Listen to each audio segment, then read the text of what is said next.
राम सभी को राम आशीष चैनल में का स्वागत है। और ये प्रभु श्री राम की एक अच्छी वीडियो आपके लिए लाया हूँ। वीडियो में कुछ भी अच्छा लगे तो लाइक करें, शेयर करें, सब्सक्राइब करें और बेल बटन को प्रेस कर ले ताकि आने वाली वीडियो की नोटिफिकेशन आपको पहले मिल जाए। कहते हैं किसी गाँव में एक भक्त रहता था, बहुत ही सरल था। उसके माता पिता जो है बचपन में ही दिवंगत हो गए थे। वह अपने भैया भाभी के पास में रहता था और वह कुछ काम कुम तो करता नहीं था, बहुत ही सरल था, सीधा था, सिर्फ भोजन करता था। वो भी एक टाइम में 2.5 किलो भोजन कर लेता था, इसलिए उसका नाम जो है ढैया पड़ गया था। फिर जैसे जैसे वो थोड़ा बड़ा हुआ तो उसके घर वालों ने उससे परेशान होकर उसको घर से निकाल दिया। उसके भैया भाभी ने भी उसको निकाल दिया। वह परेशान होकर एक मंदिर के समीप पहुंचा और वहाँ पर बैठे स्वामी जी से कहने लगा कि प्रभु, मुझे सबने निकाल दिया, क्या मैं यहाँ पर रह सकता हूँ? उन्होंने कहा ठीक है, रह लेना। उसने कहा काम क्या करना होगा? उसने कहा काम वाम तो कुछ नहीं, बस अपना मंदिर में थोड़ा पूजा पाठ कर देना, साफ सफाई कर देना और भोजन कर लेना। उन्होंने कहा यह तो बहुत अच्छा काम हो गया, कुछ करने का भी नहीं है और भोजन भी प्राप्त हो जाएगा। उन्होंने कहा ये ठीक है। तो वह वहाँ पर रहने लगा और नित्य जो है मंदिर साफ कर देना और दिया बत्ती कर देना, इस प्रकार की भगवान की पूजा करने लगा। तो धीरे धीरे समय बीतता गया। फिर एक दिन एकादशी आई तो वह क्या देखता है कि एकादशी में कोई भोजन नहीं बना। वो सोचा थोड़ी देर में बनेगा, जब बना ही नहीं तो वह जाकर स्वामी जी से पूछता है कि हे प्रभु, आज आपने भोजन जो है नहीं बनाया, ऐसा क्यों? तो उन्होंने कहा बेटा, आज जो है एकादशी है और एकादशी का हम सब लोग जो है व्रत करते हैं और आप भी व्रत कीजिए। उन्होंने कहा प्रभु, ये एकादशी तो मैं नहीं रख सकता, मैं भूखा नहीं रह सकता, अब मैं तो ऐसे मर जाऊंगा, मेरे लिए आप कुछ कीजिए। उन्होंने कहा ठीक है, आप जो है भंडार से जाकर अपने लिए कच्ची भोजन सामग्री, घी, तेल और ये जो है कच्चा सामान, चावल वगैरह, आटा लेकर कहीं जंगल में जाकर भोग लगाकर प्रभु को आप भी पा लेना, लेकिन जो है प्रभु को भोग जरूर लगाना। अब उसने देख सोचा कि ये सही है, मरने से तो बढ़िया है, अब कभी बनाया तो था नहीं। वह कच्चा भोजन लेकर चल दिया और बनाया और बैठ गया।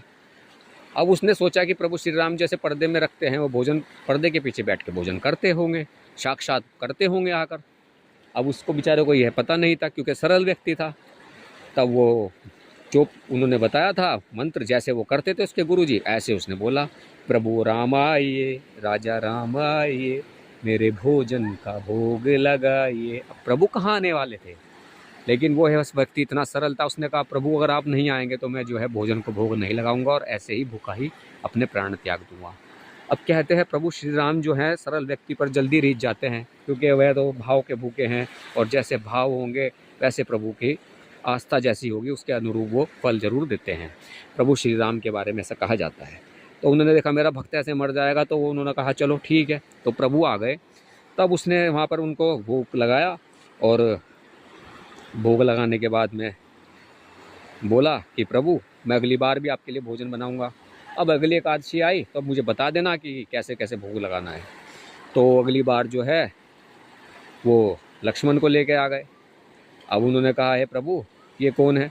उन्होंने कहा ये मेरा भाई लक्ष्मण है। ये कहे अच्छा, अब आ ही गए हैं तो कोई बात नहीं, पर ये जो है इतने गोरे हैं और आप सांवले हैं, अगर आपके भाई हैं तो कोई बात नहीं, तो भोग जो है आप लगाइए।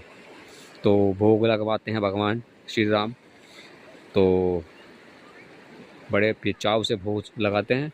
उसके बाद में वो कहते हैं कि प्रभु मुझे बता दीजिए अगली बार आप 2 आएंगे कि 3 आएंगे, क्योंकि उसके अनुरूप ही मैं भोजन बनाऊंगा।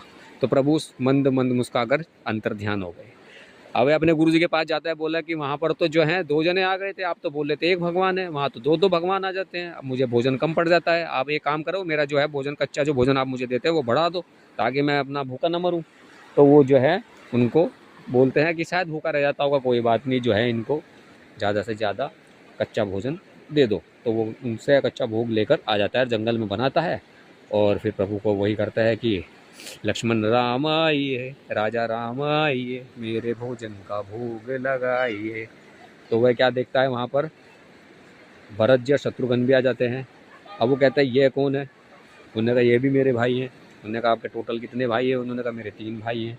उन्होंने कहा अच्छा, तो आप पहले नहीं बता सकते थे, अब मैं भूखा मर जाऊंगा। खैर जैसे है, अब आप ही आ ही गए हैं तो आप भी भोग लगाइए। तो बेचारा उसको भोजन कम पड़ जाता था क्योंकि वह तो एक ही बार में 2.5 किलो खाता था, लेकिन सरल व्यक्ति था और भगवान सरलता से आराम से रीझ जाते हैं। अब उसको समझ में नहीं आ रहे थे वो करे तो करे क्या। फिर उसने अपने गुरुजी को जाके बताया कि गुरुजी वहाँ पे तो 4-4 भगवान आ रहे हैं, अब बताओ मैं क्या करूँ, मुझको भोजन कम पड़ जाता है, आप बोलते थे एक ही भगवान है, वहाँ तो बहुत सारे भगवान हैं, अब आप बताइए मैं क्या करूँ। उसको वो समझ गए कि ये कुछ ना कुछ गड़बड़ जरूर है, कि इतना भोजन तो ये अकेला खा नहीं सकता। तब उन्होंने क्या कहा, उन्होंने कहा चलकर देखना पड़ेगा आखिर ये चक्कर क्या है। तब उनके गुरुजी और उनके शिष्य उनको साथ लेकर चलते हैं, उनका बोले उनको खूब सारा भोजन दे देते हैं और पीछे पीछे चलते हैं कि देखते हैं कि ये इतने सारे भोजन का करता क्या है, क्योंकि अकेला तो ये खा नहीं सकता। तो जैसे ही वो जाता है तो वो देखता है कि वहाँ पर जो है फिर वो भोजन रख देता है लाकर, और भोजन बनाता नहीं और बोलता है लक्ष्मण राम आइए, भरत संग आइए, मेरे भोजन का भोग लगाइए। इतने में जो है प्रभु हनुमान जी सहित माँ जानकी और भरत और शत्रुघ्न और लक्ष्मण के साथ प्रकट हो जाते हैं। बोलते हैं भोजन कहाँ है? उन्होंने कहा ये रखा है लकड़ी और ये रखा है कच्चा भोजन, आप बनाओ और मेरे को भी खिलाओ, और माँ जानकी बनाएगी और मैं भी आज भोजन का भोग लगाऊंगा। तो ये देखकर प्रभु मुस्कुराने लगते हैं और लक्ष्मण से बोलते हैं लक्ष्मण जी आप लकड़ी लेकर आइए, और जानकी जी माता से बोलते हैं कि आप भोजन जो है भोजन की व्यवस्था करें। तो माता जानकी भोजन बनाती है और तब वह जो है लक्ष्मण सहित सारे के सारे वहीं पर बैठ कर प्रभु श्री राम के संग बैठकर जो है वह सरल भक्त जिसका नाम अठैया था भोजन करता है। वह बेचारा इतना सरल था, उसे ये भी नहीं पता था जिसके साथ वह भोजन कर रहा है वो कोई साधारण मानव नहीं, प्रभु श्री राम स्वयं उसके सम्मुख आकर प्रस्तुत हो गए। इसे कहते हैं सरलता। तो जब उसके गुरु जी ने दूर से देखा कि प्रभु श्री राम और माँ जानकी वहाँ पर बैठे हैं और माँ जानकी भोजन बना रही है, लक्ष्मण जी लकड़ी लेकर आ रहे हैं, भरत संग बैठे हैं, हनुमान जी सहित प्रभु श्री राम वहाँ बैठे हैं और भोजन कर रहे हैं। प्रभु श्री राम जो है अपने भक्तों की सरलता पर साधारणता से रीझ जाते हैं और उनको मनचाहा आशीर्वाद देते हैं। वीडियो में कुछ भी अच्छा लगा हो तो प्लीज़ लाइक करें, शेयर करें और सब्सक्राइब करें और प्रभु श्री राम का नाम जपते रहें, ताकि आपकी जो जितनी भी समस्या है उनका समाधान प्रभु श्री राम जल्दी कर दें। और वीडियो में कुछ भी अच्छा लगा हो तो प्लीज़ लाइक करें, शेयर करें और सब्सक्राइब ज़रूर करें और चैनल के बेल बटन को प्रेस कर लें ताकि आने वाली वीडियो की नोटिफिकेशन आपको पहले ही मिल जाए। प्रभु श्री राम पर कृपा करें। जय सिया राम, जय जय माँ गंगे, जय जय सिया राम, जय सीताराम। धन्यवाद।